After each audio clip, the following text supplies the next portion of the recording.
কীভাবে আরএস খতিয়ান তৈরি করতে হয় চলুন দেখিয়ে দিচ্ছি। প্রথমে আপনার খতিয়ানের ধরন সিলেক্ট করবেন, আরএস খতিয়ান, তারপরে আপনার বিভাগের নাম দেবেন, তারপরে জেলার নাম দেবেন, তারপরে উপজেলার নাম দেবেন, তারপরে মৌজার নাম লিখবেন, তারপরে খতিয়ানের নাম লিখবেন। আপনার খতিয়ান অনুযায়ী সেম সব কিছু পূরণ করবেন। ডিএল নম্বর দেবেন, তারপরে রেজিস্ট্রেশন নম্বর থাকলে অবশ্যই দেবেন, না থাকলে আপনার প্রয়োজন নেই, যেহেতু আমার খতিয়ানে আছে তাই আমি দিলাম। এরপর আপনার মালিকের নাম ঠিকানা অ্যাড করবেন।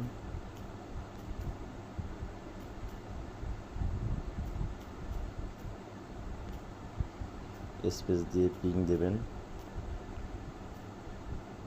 আপনার যেভাবে খতিয়ান আছে আপনার সেভাবে দেবেন। অনেক জায়গায় পিংয়ের জায়গায় পিতা থাকে, স্বামী থাকে, আপনি যেভাবে থাকে খতিয়ান আপনি সেভাবে দেবেন। তো আমারটা যেভাবে আছে আমি সেভাবে দিচ্ছি। এরপরে এখানে একটা বিষয় আপনি লক্ষ্য রাখবেন যে মালিক যদি 2 জন হয়, 3 জন হয়, এক বা একাধিক হলে অবশ্যই আপনাকে অ্যাড নেমে ক্লিক করে মালিকের তথ্যর জন্য আরেকজন মালিক হলে অবশ্যই আপনাকে অ্যাড নেমে ক্লিক করতে হবে। যেহেতু আমার 2 জন মালিক, এই জন্য আমি 2 জন মালিকের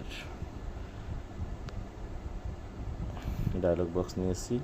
তো প্রথম মালিকের হিসাবটা আমি লিখি, দ্বিতীয় মালিকের নাম দিচ্ছি,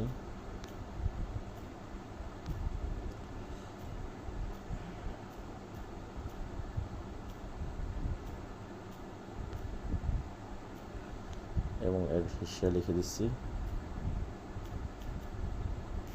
তারপরে আপনার জমির তথ্য, যদি 2টি দাগ হয়, 3টি দাগ হয়, একই সিস্টেমে আপনি অ্যাড প্লট নামে এইভাবে ক্লিক করে দাগের ডায়লগ বক্সটা বাড়িয়ে নেবেন। তো 2টি আমি ডায়লগ বক্স আনছি।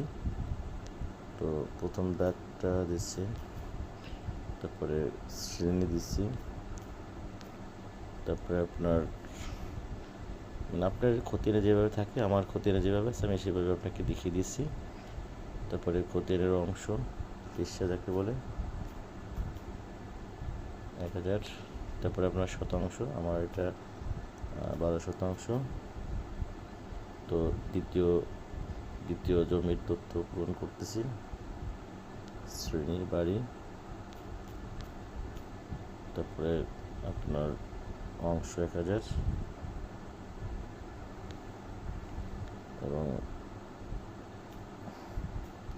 12%। টোটাল আমার 24% সম্পত্তি। তো যাই হোক, এখন আমি যেগুলো যা লিখছি এটা কি আসলে ঠিক আছে কিনা আমার খতিয়ানের সাথে, এটা দেখার জন্য আপনাকে হাতের ডান দিকে যাইতে হবে। যাইতে পরে দেখবেন একটি লেখা আছে লাইভ প্রিভিউতে ক্লিক করলে আপনার নাম, ঠিকানা, তারপরে অংশ, দাগ, নাল সব কিছু আপনি দেখতে পারবেন। যদি আপনার সব কিছু সঠিক হয় তাহলে আপনার সব কিছু দেখার পরে, লাইভ ভিউ দেখার পরে, তারপরে এই যে খতিয়ান সেভ ও প্রিন্ট করুন 20 টাকা, এখানে ক্লিক করলে আপনার এটা ডাউনলোড হয়ে যাবে। এরপরে আপনি এটাকে এভাবে দেখেন, অরিজিনাল একেবারে অরিজিনাল কিউআর কোড সহ একেবারে অরিজিনাল আপনার আরএস খতিয়ান তৈরি হয়ে গেল।